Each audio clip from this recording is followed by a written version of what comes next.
Hey everyone, Julie here with your bald head. Definitely didn't have the bald head last time. Little update. I'm sure you guys have seen some things if you follow me on social media or Chris.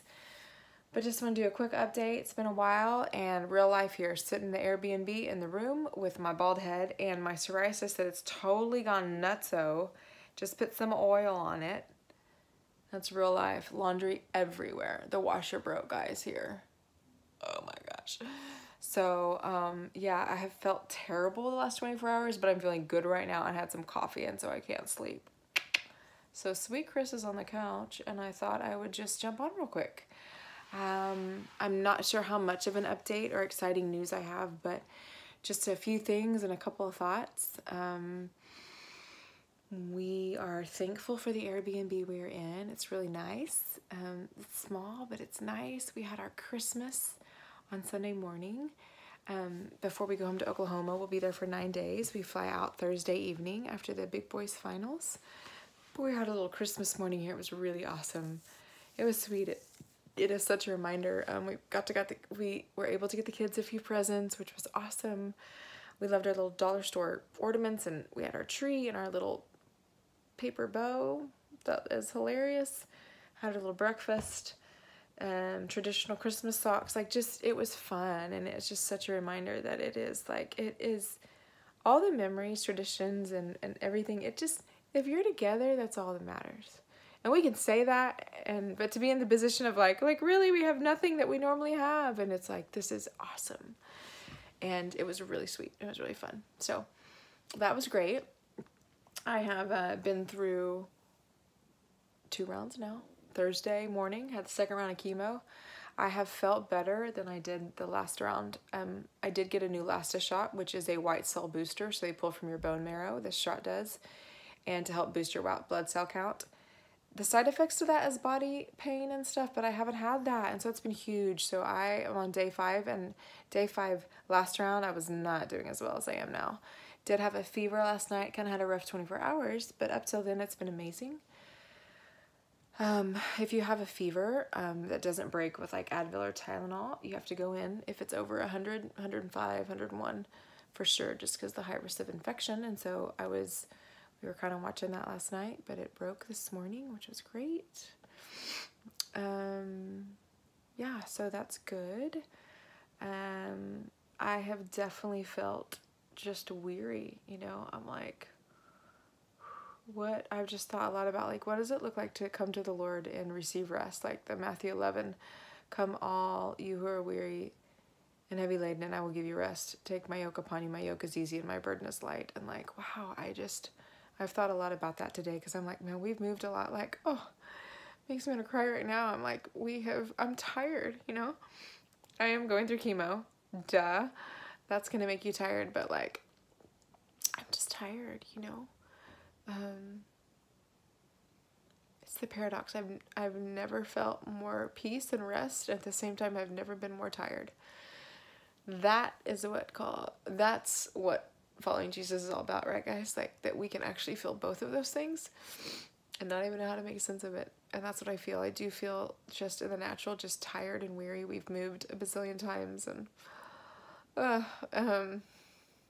thinking about packing up the next 2 days and storing some things and trying to fly home when we have no warm stuff for Oklahoma. That alone just makes me kind of want to crawl into a hole. Trying to figure out where to put Brooks and Joy in school kind of makes me want to crawl in a hole. I'm not going to keep homeschooling them. I just can't. And that's okay. But good news.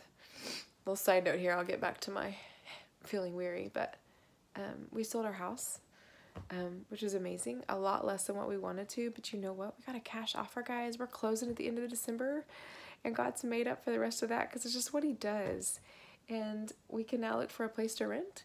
And just use that money from the house. And so, we're thankful. Gosh, we're thankful. It shouldn't have sold. I mean, there's another long story there. And I think Chris and I are going to do a Facebook Live here in the next week. So we'll kind of probably share more detail then. But yes, where am I? Chemo brain. What am I saying? Yeah, so sold the house, and that was really great. I think that was my point. Oh yeah, I'm just talking about being weary, moving. But we sold our house, gonna find a place, and we'll be getting our stuff that's in storage in some random place in Dallas. Our movers, it's actually been a nightmare. At one point, we had some friends get involved. Thought that these people were trying to steal our stuff, which is awesome. It was like 50-50 chance you're actually gonna get your things. We were like, okay, well, that happens, you know. I guess it's a real great reminder that, you know, things aren't everything. And then I started freaking out thinking about like picture albums and stuff. I'm like, I don't care about this stuff. I care about the pictures and the memories.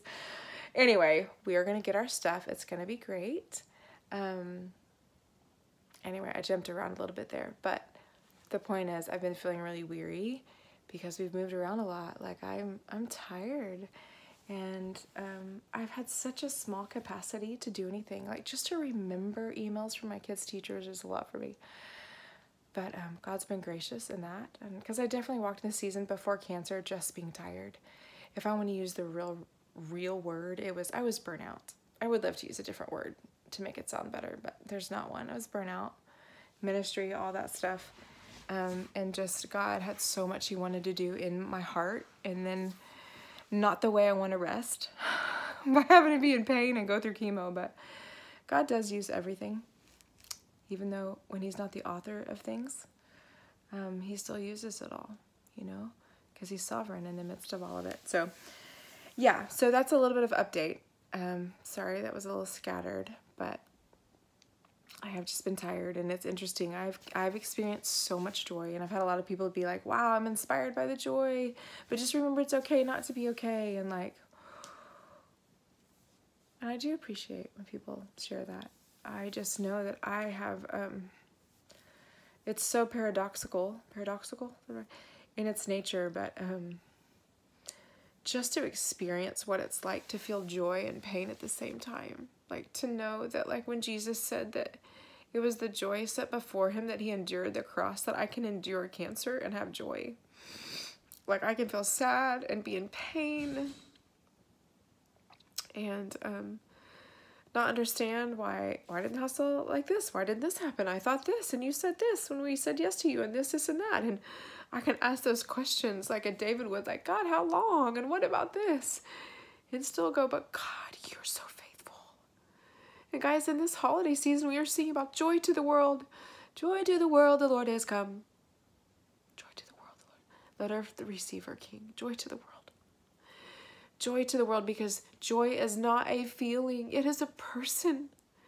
So I can have joy and not feel super strong.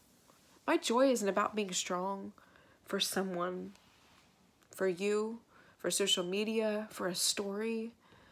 Joy is what was like paid for, you know? Through his death and resurrection, so that we could have that. So that we can know what Jesus had going to the cross. When he wasn't happy, he was sad, he had been sweating blood. Can you imagine? Who knows how he was tormented by the enemy even in the garden at that time, what God allowed. And I mean, just think about it. Like, and he had joy going to the cross. So why can't we? So joy isn't about like, man, it's so really good. Like, we're just so awesome because like we're really strong on this journey of ours. It's like, man, I have strength I ever dreamed possible. Strength is not a personality. I'm resilient in this sense. Like, there's a part of my personality that's resilient and it's strong and it's like, take the next mountain. Like, let's go. I'm like boxing girl. But strength is like knowing that I'm absolutely weak, which is what makes you, I recognize my weakness, and that's what makes me strong, because he is, it's him in me. And that's not just a good sermon, guys. Like, that's like real life available to us. So I've experienced joy more than I ever have. And it just reminds me that there's nothing that can come in our lives that we can't access that. Otherwise, the cross would be in pain. Doesn't mean we're happy. It doesn't mean we don't ever feel the pain of loss. Some of you guys have lost, I'm thinking about people that lost loved ones. Like, they're never going to be the same. Does it make them not strong? Does it make them not trust the Lord? It's just real things. Like, sometimes pain is just pain. Most of the time, God gives pain a purpose, but sometimes it's just pain, you know? We're at 10 minutes here, and I've been rambling. But I am just learning so much about his joy. And it's come and been released because I've grieved, you know? And I felt the pain of so much weakness and just weariness. And, yeah, I think that's good. I think that's enough. I've said enough, but needless to say, I pray his joy is complete. Joy to the world. It's for us all, no matter what, right now. Yeah. Love you guys. Merry Christmas if I don't jump on here before then. And we shall talk soon, okay?